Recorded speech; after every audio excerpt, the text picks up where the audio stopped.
Hello दोस्तों, आप सभी का the logical Indian YouTube channel में बहुत बहुत स्वागत है। मैं हूं एडवोकेट पंकज कुमार त्रिपाठी, लखनऊ से। दोस्तों, आज हम चर्चा करेंगे कि हमारे जितने भी धर्म स्थल हैं, चाहे वे किसी भी धर्म से जुड़े हुए हों, किसी भी धर्म से जुड़े हुए हों, मैं फिर से स्पष्ट करूं, चाहे किसी भी धर्म से जुड़े हुए हों, इन सभी धर्म स्थलों में जो संपत्तियां हैं उनका एक निश्चित मात्रा सरकार अपने पास ले और जनता के लिए उसका उपयोग करे। पहले से कानून बनाया जाए, चाहे किसी भी धर्म का हो, मजार हो, चर्च हो, गुरुद्वारा हो, कोई मठ हो, कोई मंदिर हो, किसी भी तरह का कोई संस्थान हो, वहाँ जो लोगों ने चढ़ावा चढ़ाया है वो एक तरह का प्रसाद है। जैसे हम लड्डू चढ़ाते हैं तो उसको वितरित कर दिया जाता है, नारियल चढ़ाते हैं, सेब केला चढ़ाते हैं, वो सब वितरित होता है लोगों में। वैसे ही जो हमने पैसा चढ़ाया वो कहाँ गया? यदि मंदिर के खर्च के बाद बचा और उसको उसके भंडार में जमा किया गया तो समय आ गया है कि उस धन का निकाल करके प्रयोग किया जाए। दोस्तों, ये बात मैं क्यों कर रहा हूं? क्योंकि 1978 के बाद उड़ीसा के पुरी में बने जगन्नाथ मंदिर का खजाना खोला गया है।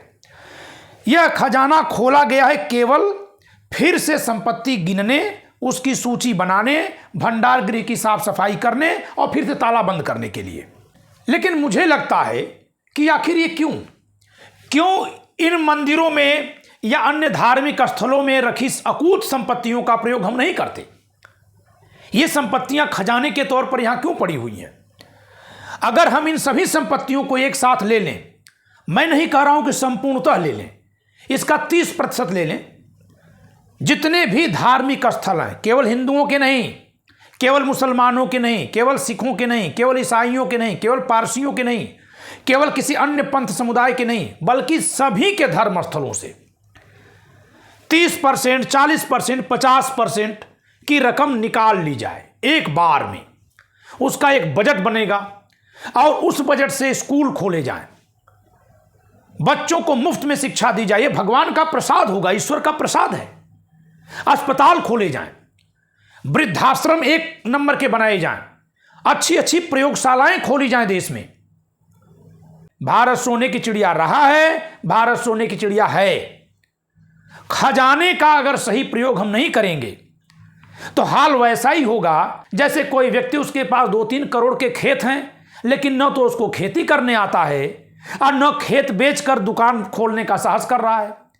उसके पास खुद कोई नौकरी नहीं है, कृषि कार्य उनको करने आता नहीं है, करेंगे तो परिवार में समूह चाहिए, वो है नहीं, और खेत बेच करके उससे कोई दूसरा रोजगार खोलने का वो साहस कर नहीं पा रहे हैं। तो है तो उनके पास 2 करोड़ का खेत, लेकिन वो गरीब फटेहाल घूम रहे हैं। ऐसे बहुत से लोग मिलेंगे इस समय। वो निर्धन नहीं है, वो संपन्न है, लेकिन संपन्नता को दैनिक जीवन यापन के लिए प्रयोग कर पाने में अक्षम है, रोज की रोजी रोटी के लिए उसका प्रयोग करने में अक्षम है। न तो उसका जिस रूप में उस रूप में प्रयोग कर पाते हैं, न कन्वर्ट करके किसी और रूप में बदल पाते हैं। यही हाल हम अपने धर्म स्थलों में पड़े मजारों, मठों, मस्जिदों, गुरुद्वारों, चर्चों, वक्फ बोर्डों में पड़ी संपत्तियों के लिए कर रहे हैं कि वहां जो पड़ी हैं अकूत पड़ी हैं। और इससे क्या हो रहा है? धार्मिक स्थलों पर कब्जा जमाने की होड़ मचती है। धार्मिक स्थलों के पदों पर बैठने की मारामारी शायद इसलिए भी होती है क्योंकि वहां अकूत संपदा है। तो ये संपदा जनता की है और जनता के बीच में अगर इसको एक सुनियोजित रणनीति के तहत देश की बेहतरी के लिए प्रयोग में लगाया जाए तो जनता का ही दिया हुआ यह ऐसा धन है जो राजकोष की जगह किसी धर्म कोष में पड़ा हुआ है। चाहे धर्म का नाम आप कुछ भी रख लीजिए, धर्म बोल रहा हूं तो केवल हिंदू धर्म से मत सीमित करिएगा। इन संपत्तियों का प्रयोग यदि कर दिया जाए तो भारत सोने की चिड़िया बन जाएगा। सोने की चिड़िया से कई गुना अधिक अमीरी इसमें छिपी हुई है, लेकिन तब बन जाएगा।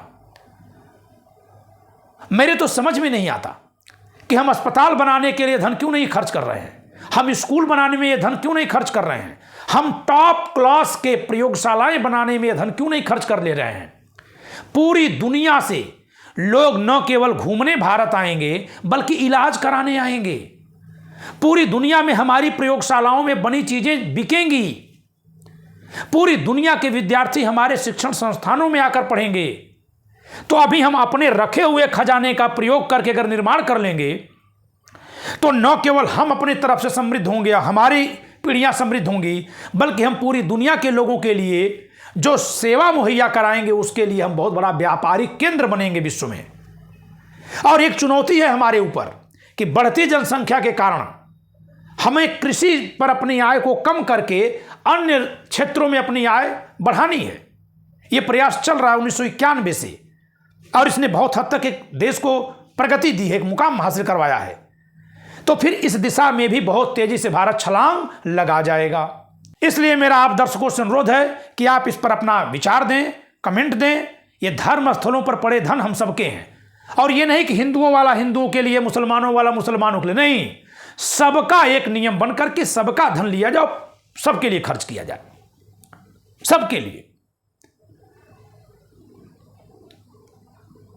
अगर और जरूरत पड़े तो कोई अस्पताल अगर खुल रहा है तो लिख दिया जाए भगवान जगन्नाथ मंदिर के खजाने से, उसका नाम दे दीजिए, फला चर्च के खजाने से, फला वक्फ के खजाने से बना दीजिए। लेकिन जो बनेगा वो सबके लिए रहेगा। ये नहीं कि जो हिंदुओं के धार्मिक स्थल से आए पैसे से बना उसमें केवल हिंदू जाएंगे, जो मुसलमानों के धार्मिक स्थल से आकर बना उसमें केवल मुसलमान जाएंगे। नहीं, ये नहीं करना है। ऐसा करने से देश कमजोर हो जाएगा।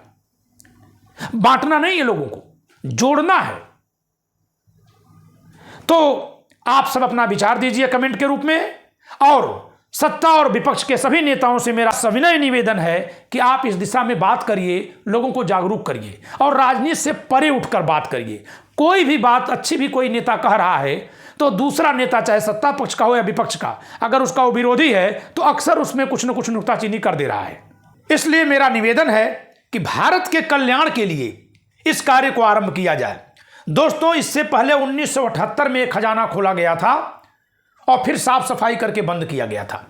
भगवान जगन्नाथ का मंदिर 11वीं सदी में बना हुआ है, यानी 1000 समथिंग में। यानी यह उसी समय बना जिस समय सोमनाथ के मंदिर पर महमूद गजनवी आक्रमण करता था और वहां के भंडार को लूट करके ले जाया करता था।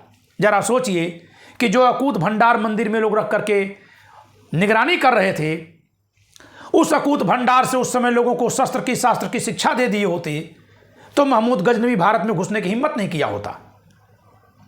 तो हमें इतिहास से सीखना चाहिए। इतिहास से कुछ नफरत नहीं करना है, इतिहास सीखने का विषय है कि हमने जब अपने मंदिरों में रखे धन को केवल वहीं रखा, उसका कोई प्रयोग नहीं किया, तो यह हमारे लिए हानिकारक हुआ। इससे लुटेरा आक्रांता आए और धन लूट कर ले गए। और यदि हम उसका प्रयोग करते हैं तो हम समृद्ध होंगे, हम मजबूत होंगे, और जब एक देश के तौर पर हम मजबूत होंगे तो विश्व में हमारी साख बढ़ेगी, विश्व में हमारा सम्मान बढ़ेगा, वैश्विक स्तर पर हम स्वतः सुरक्षित रहेंगे। तो इस वीडियो में इतना ही। वीडियो को लाइक करिएगा, शेयर करिएगा, चैनल सब्सक्राइब न क्यों सब्सक्राइब करिएगा। जय संविधान।